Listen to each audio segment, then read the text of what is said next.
Lu semua pada sadar gak sih? Kalau misalnya kita ngomongin soal IJRS, itu tuh udah lebih dari seminggu yang lalu. Ya, ada yang masih ingat permasalahan kayak gimana? Ya basically tiba-tiba IJRS diimplementasi di Steam. Terus habis itu implementasinya bener-bener hancur banget. Ada beberapa game-game yang emang harusnya anomali dan juga dikasih rating yang dewasa parah tapi malah dikasih rating 3+.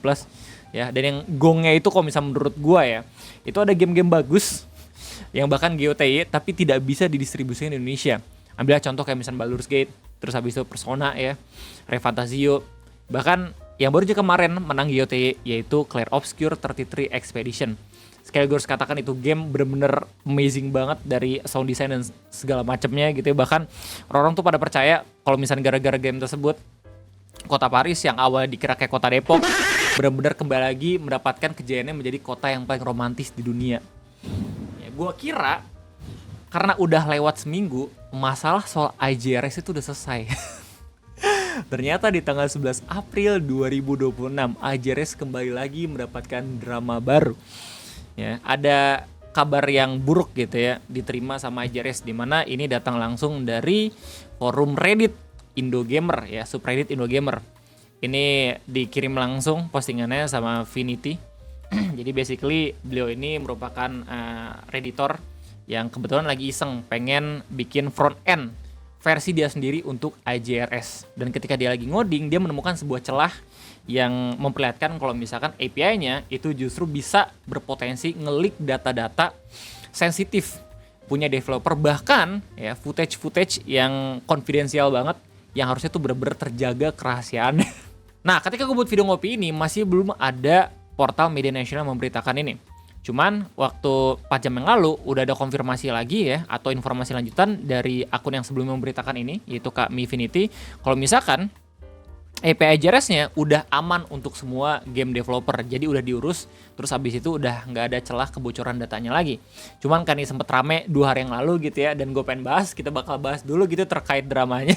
Karena udah rame banget di Facebook, di Instagram, bahkan di Twitter pun udah di-share sama Kak Chris Anthony. Ya, padahal sebelumnya beliau bersama teman-teman developer yang lain udah sempat diundang sama Komdigi gitu ya untuk ngasih tahu soal permasalahan rating IJRS di Steam. Yang mana kita bisa tahu informasinya lewat akun Twitter Bang Adam Ardi Sasmita. Jadi selamat datang di Ngopi, ngobrolin persoalan Indonesia bersama gue, your favorite Uncle Omre. Di Instagram ya, ini salah satunya di-share sama Indonesian Gamers informasinya dengan judul data IJRS bocor, email dev AAA dan footage game unreleased tersebar. Terus di Facebook ini udah diberitain sama The Lazy Monday. Jadi Bang Aldo ya, ini kayak admin ya.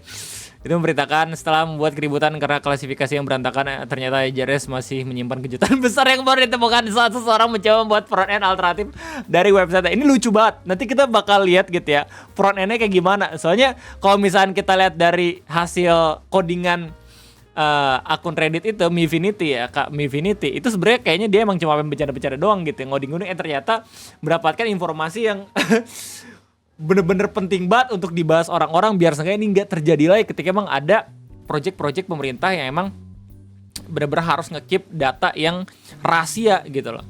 Nah terus kemudian kalau misalnya di Reddit gue udah menemukan postingan doxliannya gitu ya. Sementara di Twitter ini di share dan juga diobrolin sama beberapa akun kayak misalkan Kak Rizky Salminen dan juga Bang Chris Anthony. Ini dia share di tanggal 12 April dengan buat caption, ternyata tidak hanya sistem klasifikasi yang berantakan, proteksi keamanan datanya juga tidak ada. Kalau kayak gini, gameplay dan konten bakal bocor semua bahkan sebelum reveal announcement gamenya. Negara open source memang mantap. Sementara Bang Rizky bilang, yang ini bener ya, Mifinity sudah mengirimkan bukti dalam bentuk screenshot, source code, dan contoh screenshot game yang dirating IJRS. Yang benar bahwa IJRS berpotensi membocorkan konten game yang belum rilis. Video URL dan image URL dalam bentuk link Google Drive yang digunakan untuk submisi terpampang jelas di source code IJRS. Kayaknya bukan source code sih, harusnya API nggak sih kalau misalnya gue baca gitu ya. Dan aksesnya public, sehingga bisa cek file detail di Google Drive untuk mengetahuinya. Nah kalau misalnya lihat dari postingan aslinya, sebenarnya ini nggak secara langsung ngomongin soal leak atau potensi kebocoran data dari website IJRS.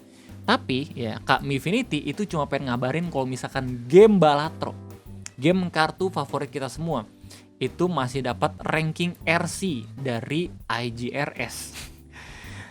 RC apaan Bang Ray? Reviews Classification atau rating yang tidak bisa didistribusikan di Indonesia. Ya, lu nggak bisa ngakses informasinya secara langsung dari IJRS kalau misalnya ngetik Balatro, tapi lu bisa lihat ID-nya lewat ya link yang dikasih tahu sama Kak Mifinity ini gitu. Yang mana ini benar-benar ngebuat banyak banget orang-orang tuh pada sedih dan juga kecewa karena basically Balatro itu bukan game judul, itu bukan game pornografi gitu ya. Mungkin kalau misalkan sekilas doang ya, Balatro terlihat seperti judul gitu loh. Tapi kalau misalkan kita pernah mainin gamenya dan kita bener-bener edik terhadap game tersebut, lu bakal sadar kalau misalnya itu lebih ke game algoritma dan mathematics anjir. Nyari rumus yang sesuai agar mendapatkan skor yang tinggi. Gak ada microtransaction-nya ya, gak ada unsur pornografinya ya, dan masih banyak lagi. Gak ada unsur-unsur sama sekali yang ngebuat Balatro ini harusnya di-ban di Indonesia gitu loh. Kalau misalnya pada akhirnya Balatro di-ban, ya industri pembuat kartu remi itu juga harusnya di-ban. Bahkan ya judul sendiri pun harusnya di-ban, tapi permasalahannya adalah judul sampai sekarang masih ada gitu. Sementara Balatro yang mana ini sebenarnya game itu kan malah itu tidak bisa didistribusikan. Sedih banget gak sih buat kita semua yang sempat mainin game Balatro dan kita tahu kalau misalnya ini secara konteks bukan main judul gitu, iya gak sih? Oke, kita bakal langsung ngeliat apa yang emang dikasih tahu sama akun Reddit Kak Mifinity gitu ya. Yang dia basically bilang Balatro telah mendapatkan peringkat ERC atau tidak layak untuk didistribusikan dari IJRS dengan deskriptor simulasi judi dan seksualitas atau pornografi. Jadi yang ngebuat Balatro ini tidak bisa didistribusikan di Indonesia itu karena simulasi judi dan juga seksualitas / pornografi. Gue nggak tahu pornografi di bagian mana gitu ya.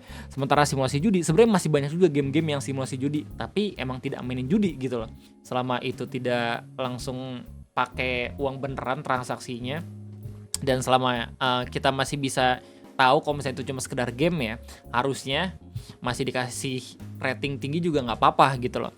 Balik lagi, meskipun tersembunyi dari situs, kalian masih dapat lihat lewat ID internalnya, ijrs.id game detail 2514. Balatro adalah salah satu dari game populer yang mendapatkan rating RC dari pengecekan manual tim IJRS, bukan bug dari Steam. Ya basically kalau misal lu lihat game Balatro beberapa hari yang lalu atau beberapa minggu yang lalu ketika Steam itu mengimplementasikan IJRS gitu ya, Balatro kok nggak salah dapat rating 18+ dari IJRS. Tapi setelah adanya pengecekan manual yang lo bisa lihat dari website IJRS-nya ya lewat ID internalnya sendiri gitu ya, lo bisa tahu kalau misalnya Balatro itu justru mendapatkan rating RC atau tidak bisa didistribusikan di Indonesia. Ya di sini gue sebagai orang yang pernah main game Balatro gitu ya, dan alhamdulillah gue sampai sekarang masih belum menyentuh judi gitu ya. Gue bisa katakan kalau misalnya justru game Balatro ini adiktif bukan karena ada uang yang dimainkan dalam game tersebut, tapi emang cuma sekedar nyari rumus untuk mendapatkan high score gitu yang tinggi. Nah terus dari postingan ini, mana yang tiba-tiba ngomongin leaknya? Itu ada komentar dari akun Famaki, bilang kok bisa tahu spesifik nomornya. Dibahas sama si pembuat postingan, yaitu Kak Mifinity, dengan bilang, aku Intel Kak, coret. Aku lagi buat front end alternatif untuk IJRS, karena situsnya parah lambat. Malah ketemu IJRS, ada game tersembunyi. Plus IJRS ngebocorin kurang lebih 1000 email developer termasuk developer AA dan developer Hoyoverse. IJRS juga ngebocorin gameplay game yang belum rilis kayak game 007 First Light and Echoes of Encarta.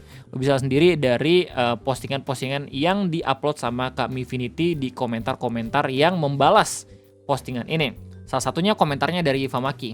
Dia bilang the fuck, kalau emang bener dibalasnya sama Mifinity, drive google.com 5/20290 gitu. Baik, kita sebenarnya masih belum bisa mengkonfirmasi secara pasti gitu ya, apakah ini emang beneran kebocoran data yang legit atau kagak gitu. Cuman untungnya kami Infinity tuh cara buat ngasih taunya masih ya beradab gitu ya, dengan kagak yang langsung nyebarin datanya, soalnya berbahaya juga. Dia nggak bakal berurusan sama Komdigi aja kalau misalnya beneran di-share gitu ya datanya gitu sama developer bahkan MiHoYo gitu ya. Emang basically bener-bener ngeribat kalau misalnya udah mulai ngincer mana leakers emang nge-share ataupun ngebocorin karakter-karakter yang pengen rilisnya gitu loh. Nah, kalau misalnya lihat dari postingannya Mas Chris Anthony atau founder dari Toki Production, ada salah satu komentar juga gitu ya di Twitter namanya Kak Jason yang bilang can confirm beberapa game di list ini yang belum rilis 2020 berpotensi besar bocor lewat situs IJRS baik yang statusnya public maupun private to see. Lu bisa sendiri, dan ya aku misalnya dari komentar drama ini banyak banget orang yang langsung bilang kayak, oh Komdigi boomer mana paham gitu. Cuman kabar baiknya adalah pertanggal 13 April 2026 ya, yang buat postingan awal di Reddit itu Kak Mifinity itu langsung ngabarin lagi kalau misalkan tim IJRS itu udah memperbaiki leak data developer. Ya, di mana beliau bilang kabar baik, API IJRS sekarang sudah aman untuk semua game dev. Field yang kemarin ngebocorin email developer dan unreleased footage sudah dihapus sama tim internal IJRS. Terima kasih kalian semua telah membuat masalah ini trending. Oh ya, sekalian.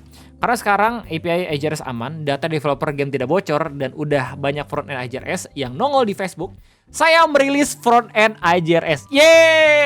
Akhirnya kami Infinity selesai ngoding front-end baru buat IJRS. Mari sama-sama kita lihat bagaimana front-end buatan orang Reddit ini. Indonesia Game Rating 6. Taiba. Tapi kalau misalnya kita lihat gitu ya, dibandingin sama front-end IJRS yang basically lama banget buat loading. Di side can bridge really? Oke, bisa. Oh ya, tadi nggak bisa ya. Ya sebenarnya lebih compact yang dibuat sama Kak Mifinity gitu ya, dimana secara loading gitu atau reload lebih responsif ya. Set. Yang IJRS set. Muternya masih agak ada delay gitu, tapi ya nggak terlalu beda jauh gitu ya. Di sini kita bisa tahu ya search game dan view ratingnya dan segala macam. Man, gokil. Cuman emang kalau misalnya terlepas dari logonya, gue nggak ikut-ikutan ya. Gue coba pengen ngabarin dong kalau misalnya ada drama kayak gini. Ya intinya permasalahan udah selesai. Cuman orang-orang tahu kalau misalkan ini kagak bisa terulang lagi harusnya gitu, soalnya berbahaya banget. Dan ini bahkan sampai masuk ke dalam subreddit internasional kayak misalkan Gaming Leaks and Rumor di share sama Equal Army yang bilang IJRS just accidentally leak 1000 plus dev emails and unreleased AAA gameplay footage. Salah satu komentar bilang, this sounds like a massive pending lawsuit. Ya oke, jadi kayaknya itu aja sebenarnya yang pengen gue informasikan terkait drama IJRS terbaru yang secara tidak sengaja ya berpotensi ngebocorin data sensitif dari developer game. Tanggal 13 udah di-fixin katanya, cuman itu sempat jadi drama gitu. Dan gue nggak tahu apakah ada developer yang emang nyarisin ini, cuma yang jelas kayak cukup sekian dari gue atas informasi tersebut. Gimana tanggapannya silahkan tulis di kolom komentar. Gue rasa cukup sekian ya, semoga ini bisa menjadi bahan diskusi dan juga topik yang menarik untuk kita bahas di tongkrongan gitu ya. Semoga ini tidak terulang lagi dari IJRS dan juga Komdigi gitu ya, soalnya mungkin orang-orang Indonesia sudah terbiasa kalau misalnya datanya kena leak atau datanya bocor gitu di negara sendiri. Tapi kalau misalkan di dunia internasional tuh mungkin beda cerita ya. Kita bilang kayak ini bahaya buat ini bahaya buat itu gitu. Basically emang pengen ngasih Komdigi kalau misalnya jangan asal-asalan. Soalnya kalau misalnya emang tiba-tiba ngasal, yang kena itu bukan cuman kementerian doang, tapi bahkan gamers-gamers atau bahkan orang-orang yang udah bergantung ya sama hal tersebut gitu ya. Tapi justru kagak bisa ngakses lagi.